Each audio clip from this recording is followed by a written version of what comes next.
We continue now at the top of Daf Kuf Mem Hey Amid Aleph and Meseches Bava Basra. This is Bava Basra Daf 145a.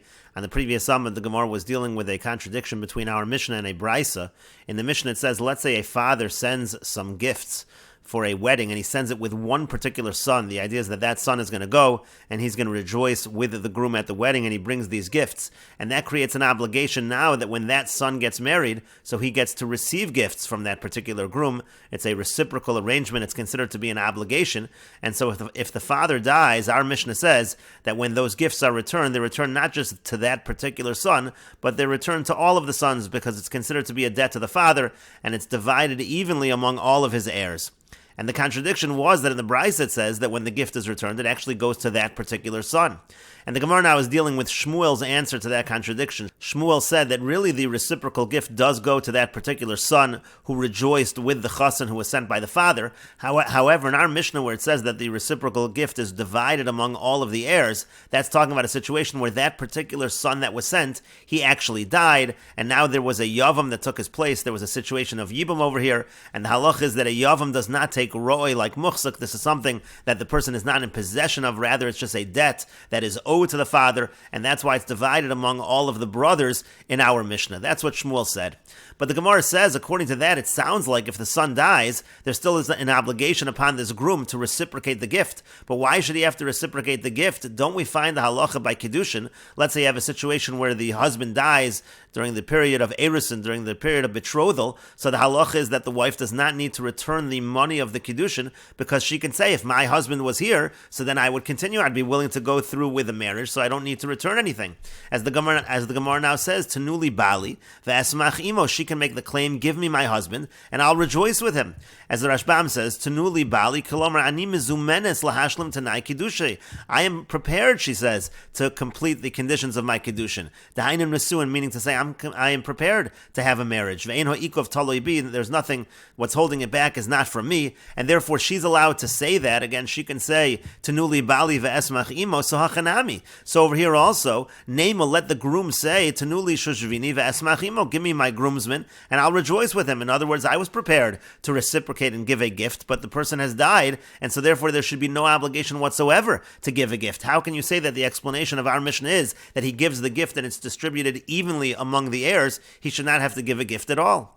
And the Gemara answers on behalf of Shmuel. Amar Rav Yosef. Rav Yosef says, Hacha b'may askin. And here, what are we dealing with? Meaning, in this situation where this particular son has died, what's the case? Kagon shesamach imo zayin yemei mishta. He actually did rejoice with him for the 7 days of feasts, for the 7 days of the celebrations. That actually did happen.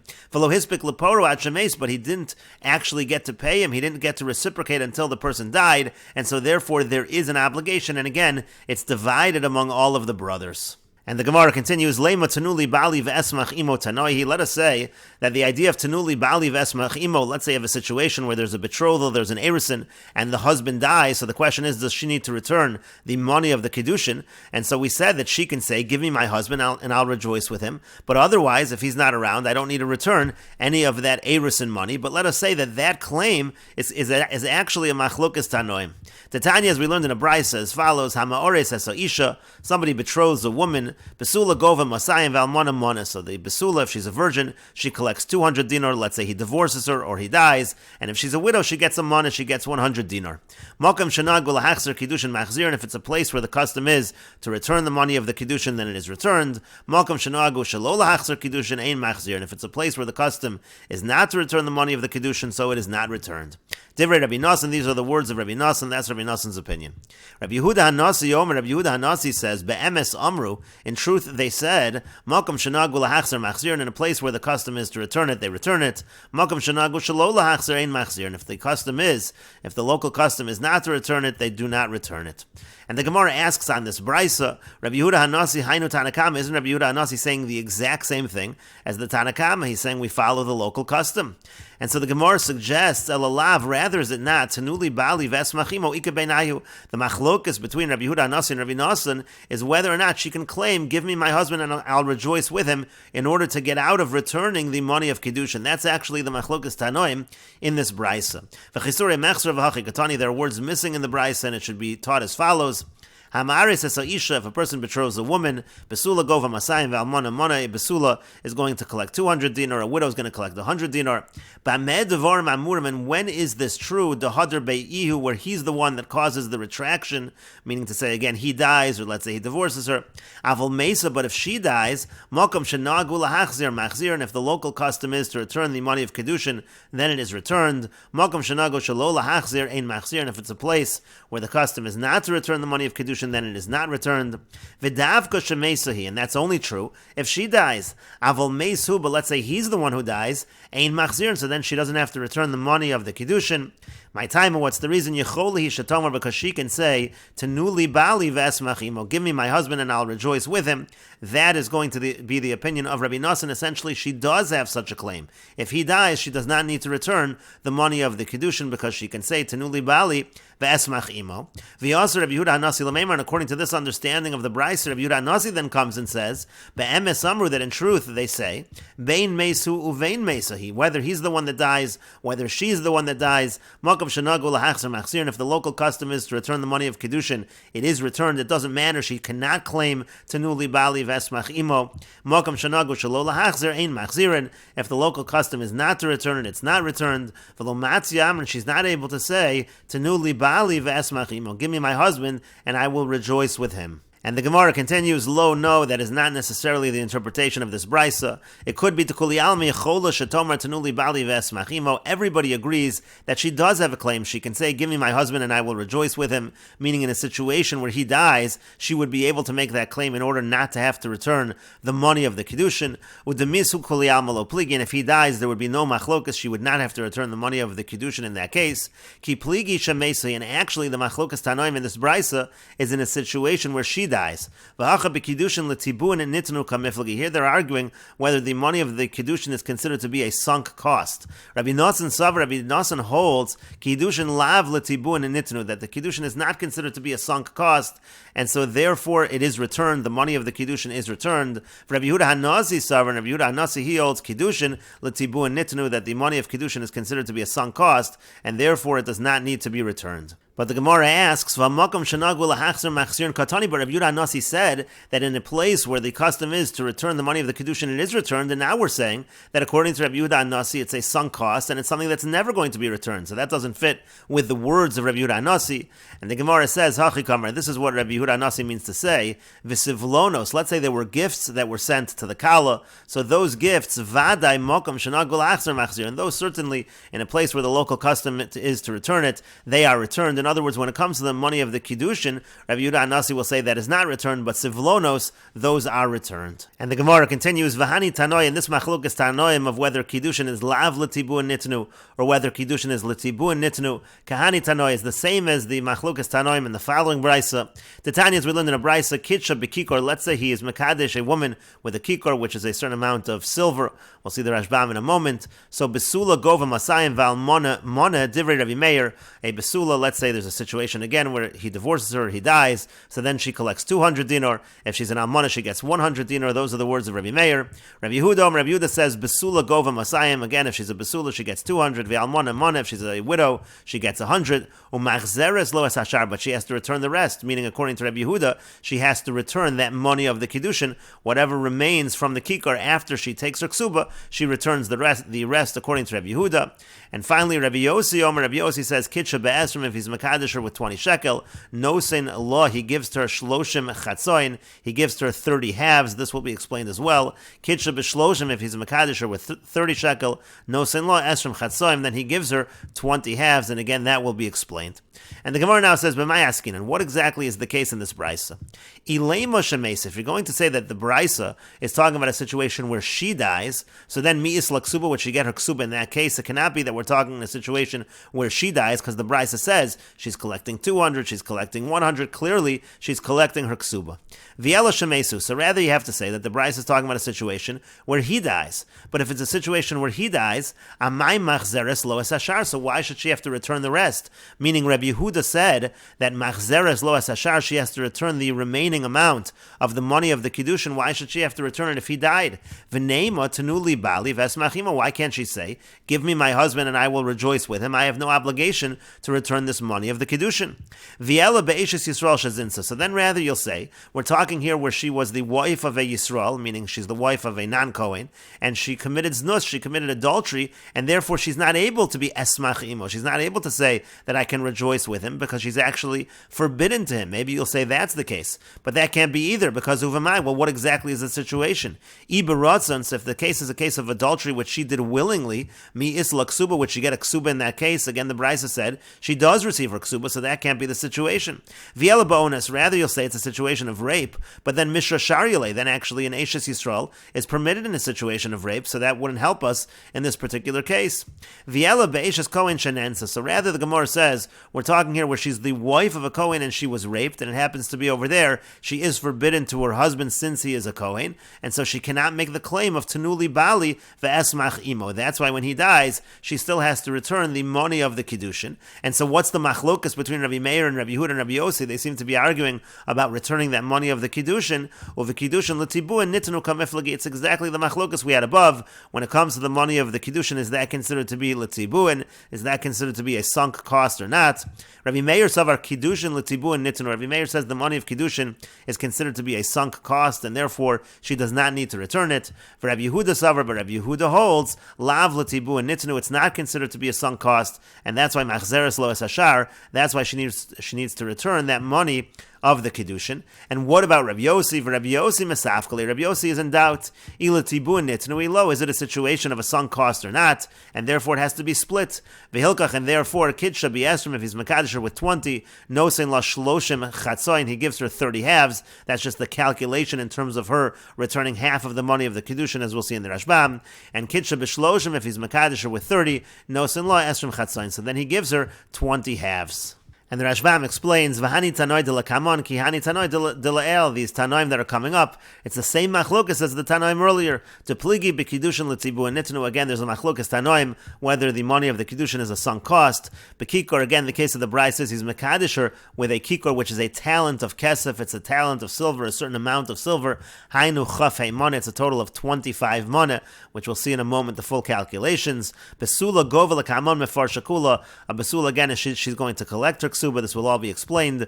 Besula gova masayim zuz. The besula is going to collect 200 zuz.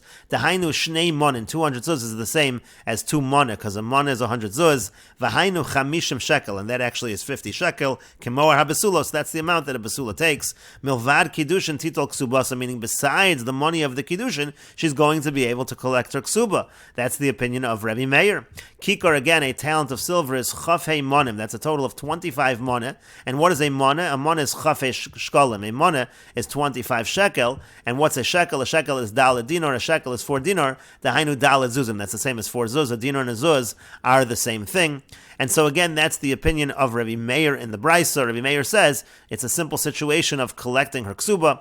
And then the Brisa said, Rabbi Yehuda says, Besula gova masayim, again, if she's a Besula, she gets the 200 zuz. Min hakikor shel kiddushin, meaning of that kikor of kiddushin, of that amount that she got as her money of kiddushin, she can keep some as her ksuba. But according to Rabbi Yehuda, umachzeres hashar larusa, according to Rabbi Yehuda, she does have to return the rest to the person, again, in a situation where she's returning the money of the kiddushin in this case. And the Rashbam continues, Rabbi Yossi says, Lakami Mefarish, this will all be explained later on. Ilema Shemesis, the Gemara said, if you're going to say the case of the Bryce is where she died, so he, again, where she's the one who died, and then you're going to say that's why Rabbi Yehuda said she has to return the rest, meaning she has to return the money of the Kiddushin lav l'tibun and nitnu, because it's not considered a sunk cost, it's something that has to be returned, but then that's problematic because if she dies, she's not entitled to the ksuba. So Ela b'shemesu, so the Gemara said rather the case is where he died. That's why she collects her ksuba like a widow. But if that's the case, why according to Rabbi Yehuda is the rest being returned? Didn't we say earlier that she can make the claim, give me my husband and I will rejoice with him? And so then the Gemara suggested maybe shazinsa, maybe the case is a case of adultery. She cannot rejoice with her husband, tachas orus shalom, meaning while she was betrothed, there was adultery, uba ligvos ksubasa kashig reshana bala, and now she's she's coming to collect her ksuba when her husband divorces her. But mishra shariale. But again, in that situation, she's actually permitted if it's a case of rape. We learn that out from the pasuk in Sota. Asura hanispasa muteras only if it's lo nispasa it's aser, but nispasa if it's a case of rape then she's mutter. And if he's trying to divorce her, and that's not really the strict halacha, but lama tachzer lo asashar. But in that situation, so why should she have to return the rest? In that case, again, she should be able to say in that case tanuli bali vesmachimo. And so then the Gemara said, well, maybe she's an Eshes Kohen shenensa. Maybe she's an Eshes Kohen that was raped. V'asuralo. In that case, she is prohibited to him. Kedenafkalon mivihi lo nispasa. We learn that again from the pasuk. Hayesh lo chacheres. We learn from the pasuk. There is another scenario afal pisha nispasa asura where in the case of rape she would be prohibited. Ve'ezu zu Eshes Kohen. That's the wife of a Kohen. V'keven de lo pasha lo yifsida ksubasa. Now in that case, of course, she doesn't lose her ksuba because there was no negligence l'divrei hakol according to everyone. Aval b'kiddusha pligi. But that's exactly the case in this brisa where there's a machlokus whether or not she has to return the kiddushin. Essentially a machlokus whether it's a sunk cost. And now the Rashbam explains Rabbi Yossi mesafkali. Rabbi Yossi is in doubt whether it's something that has to be returned or not. Therefore, the money of the kiddushin is considered money where there's a doubt whether it has to be returned or not. And so in such a case, we split it, we divide it. She returns half. Or again calculates that in terms of what she's taking for her ksuba. She just collects the remaining part of the ksuba. Therefore, let's say, for example, he's mekadesh an almana, so in a situation of an almana, she's entitled to 100 dinar as her ksuba. So let's say he gives her 20 shekel as her kiddushin, dahainu shmonim zuzim. That's a total of 80 zuz, and now she has to return half. So hamem zuzim tzricha lahachzer lo. She's going to have to return 40 zuz. V'chosheves b'chsubasa. So she has to take that into account. She's not allowed to take her whole ksuba because she has to deduct 40 zuz. V'hu nosein lo lamid chatzai shkalim. That's why he's going to give her 30 half shekel. Dahainu samich zuz. He's going to give her 60 zuz. Out of the 100 zuz, he's only going to give her 60 because she owes back 40. That takes care of the obligation of the 100 zuz. Again, taking into account what has to be returned. That's what Rabbi Yossi meant. And let's say let's say he's mekadesh with 30 shekel. That's a total of 120 zuz. So half of them you have to calculate against her ksuba. That comes out to 60 zuz. And that's why he gives the rest. It's going to end up being 20 half shekel. It's going to be 40 zuz. Again, you're always taking into account the amount she has to return of the money of the kiddushin. And the Gemara continues, Amar Rav Yosef bar Menyume, Amar Rav Nachman. Rav Yosef bar Menyume says that Rav Nachman says, B'chol mokam shenagu la'achzer machzirin. In all places where the custom is to return the money of the kiddushin, it is returned. V'tirgama, we interpret this to mean Nahar Doi. It's referring to the location of Nahar Doi. That is the custom over there to return it. And the Gemara says, Shar Bavel Mai. What about the rest of Bavel? What is the custom? Rabba Rav Yosef Damri Tarvayu. Rabba and Rav Yosef, they both say, Muhare Hadri Kiddushay Lo Hadri. The gifts, they do have to be returned, but the money of kiddushin does not have to be returned. Amar Papa says Hilchasa the halach is bein shemeisu bein shemeisahi, whether he dies, whether she dies, v'hadr beihu, or whether you have a case where he retracted. Mohare hadri, the gifts are returned. Kiddushay lo hadri, but the money of kiddushin is not returned. Hadra ba'i, let's say she's the one that retracts. Afilu kiddushay nami hadri, so then even the money of the kiddushin has to be returned. Amemar says kiddushay lo hadri, you never return the money of the kiddushin. Why? Because gezeira shema yomru kiddushin tofsen ba'achosa. There's a gezeira, there's a decree. Maybe people will think this was not a kiddushin at all, and therefore they'll think that he's now allowed to have a kiddushin with her sister. When they see the money returned, they'll think that this was not a kiddushin, and he's allowed to be with her sister, because the halach is a person is not allowed to be mekadesh sisters, but if they think the first kiddushin was nothing, then they're going to think, people will think he is allowed to be with her sister. And so therefore, Amemar says she should never return the money of the kiddushin, so it's clear that the kiddushin was a good kiddushin. Rav Ashi says, Gita mochiach aleh, that's not true. She has a get, so that proves that the kiddushin was good, so there's no concern that when she returns the money, people will think that the kiddushin was not good. The get shows the kiddushin was good. But the Gemara says, V'had Rav Ashi bedusi, that which Rav Ashi says, it's a joke or it's a mistake. That's not true. Because some people might hear about this, but they're not going to hear about that, meaning maybe they don't realize that there's a get, but they're going to hear the money is returned, and it can cause kiddushin, it can cause people to make a mistake and not realize that the kiddushin was a good kiddushin. And so that's why what Rav Ashi says, that the get proves that it was a good kiddushin, that's not true, because not everybody hears about the get. And the Gemara continues at the two dots. The Mishnah said, Shashushvinus nigvis bebezin. Again, Shushvinus is something that can be collected in Bezdin. The idea is that when one person sends gifts to the groom, so then that person who sent the gifts, when he gets married, so there's a reciprocation over here, that person now has to give gifts to this groom. And the Gemara says, Tanu Rabban, and the rabbis taught, Chamisha Dvorim Namru b'Shushvinus. There are 5 things that are stated when it comes to Shushvinus, to these gifts. Number 1, nigvis bebezin. It's collected in Bezin, meaning it's considered to be a real obligation. If somebody receives it, then they have an obligation to give it back. The choseres bonus, it's returned at its time, meaning when that person who gave the gifts, when he gets married, that's when he collects his gift. That's when the person has to pay back the debt, so to speak. V'ein ba mishum ribis, and also there's no issue of ribis. Let's say the gift the person reciprocates is larger than the gift he received. That's not a problem of ribis. That's not a problem of interest. And we will continue with this discussion in the next video on Daf Kuf Mem Hey Amid Beis.